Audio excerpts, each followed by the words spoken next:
O jornal O Estado de São Paulo e outros jornais estão mostrando que no Brasil 53.500 servidores públicos, ativos ou inativos, recebem acima do que estabelece o limite constitucional.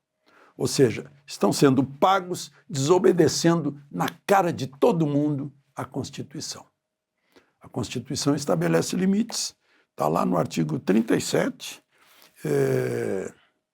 que no município tem relação com os prefeitos, no estado relação com os governadores, no âmbito nacional todo relação com o que recebem ministros do Supremo. Hoje, o teto máximo é R$ 46.366,19.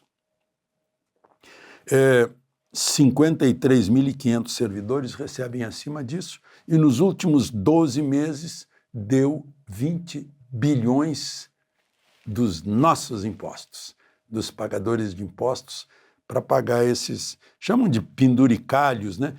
Verbas indenizatórias, que ficariam fora, porque a Constituição é bem clara, que é na soma de todas as vantagens. Não é só o salário, o estipêndio, o soldo, seja lá como se possa chamar, os proventos, não, é tudo.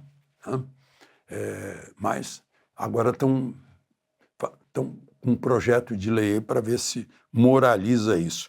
O Brasil é o primeiro do mundo em número.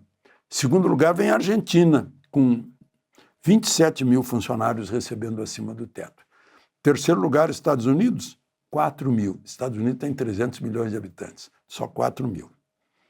Tem país, Portugal, eu vi, tem só 3. Deve ser o presidente, o primeiro-ministro, o presidente da Assembleia da República, talvez. Bom, mais uma que a gente tem que corrigir, né? Agora, vejam só. 48 horas depois de terminada a COP, Lula já nega o que discursou. Né? Os atos e as falas desse presidente sempre estão em antagonismo, são opostos. Né? Ele acaba de sancionar uma lei com estímulos para termoelétricas movidas a carvão. 48 horas depois da COP. A ministra Marina tinha recomendado o veto à lei, mas ele sancionou. Por falar nisso, a Frente Parlamentar do Agro entrou na Procuradoria-Geral da República com uma queixa-crime contra o presidente da República e contra o ministro da Justiça, Lewandowski, né, por decretos assinados pelos dois e anunciados na COP, sobre demarcação de terras indígenas, contrariando a lei que regulamenta a Constituição Federal, aquela que se chama de marco temporário, né, que diz o seguinte: são indígenas as terras que ocupam, ou seja, naquele dia, 8 de outubro da Constituição de 1986, 88. Está aqui a Constituição. Né? E contraria. E acham que isso foi um crime, porque contrariou a lei e a Constituição. Estão denunciando o presidente. E, ao mesmo tempo, o Lewandowski foi convocado pela Comissão de Agricultura da Câmara sobre invasões indígenas de propriedades rurais.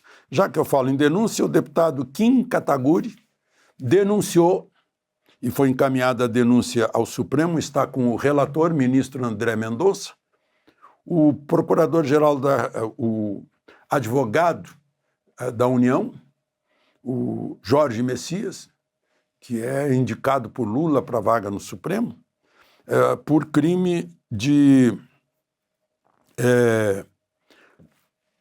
quando a pessoa deixa de aplicar a lei. Né? No caso, deixou fora 6 entidades envolvidas na questão de tirar descontos dos aposentados e pensionistas, os idosos do INSS. Messias está sendo acusado de uma queixa-crime por ter, em 9 entidades que foram objeto de um alerta, fingiu que não viu 6 e só botou 3. Né? Acham que foi cometido um crime aí. Tudo isso vai lá para a sabatina do Senado, que está marcada para o dia 10. Ele já está percorrendo o Senado, fazendo uma espécie assim de... pedindo voto lá para os senadores. Alcolumbre, até o momento dessa gravação, eu não tinha notícia de que o tivesse recebido. Alcolumbre já disse que seu candidato é o Rodrigo Pacheco, ex-presidente do Senado. Porque Rodrigo Pacheco quer ir para o Supremo porque não tem futuro eleitoral em Minas Gerais. De Brasília, Alexandre Garcia.